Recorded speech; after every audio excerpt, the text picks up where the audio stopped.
اس کو حضرت ابو ہریرہ رضی اللہ تعالیٰ عنہ روایت کرتے ہیں۔ آپ نے غور اس بات پر کرنا ہے کہ یہ اہل بیت کی محبت بیان کون کر رہا ہے؟ صحابہ کر رہے ہیں۔ یار جو اہل بیت کی محبت کو روایت کر رہے ہیں، آپ بتائیں نا ان کا دین میں مقام کیا ہوگا؟ اگر وہ نہ ہوتے تو ہمیں تو خبر ہی نہ آتی، ہمیں تو ساری خبریں ہی ان کے ذریعے سے ملی ہیں۔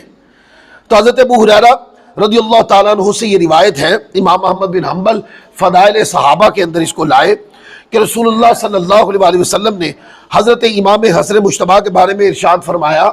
امام حسن مجتبیٰ کو سامنے کھڑا دیکھ کر یا اپنے قریب کر کے، مختلف روایات میں مختلف لفظ آتے ہیں، یا اپنے جو ہے نا وہ رانوں پر بٹھا کر، یا اپنے ساتھ جو ہے چادر میں چھپا کر، یا ان کے سر پہ ہاتھ رکھ کر، یہ مختلف لفظ ہیں حدیث پاک کے اندر۔ آقا علیہ الصلوۃ والسلام نے فرمایا اے اللہ یقیناً میں اس سے محبت کرتا ہوں، اس لیے تو بھی اس سے محبت فرما اور اس سے بھی محبت فرما مولا جو اس سے محبت کرے۔ تو امام حسن مجتبیٰ کو آقا نے اپنی اور اپنے ذریعے سے اللہ کی محبت کا دروازہ بنا دیا کہ نہیں؟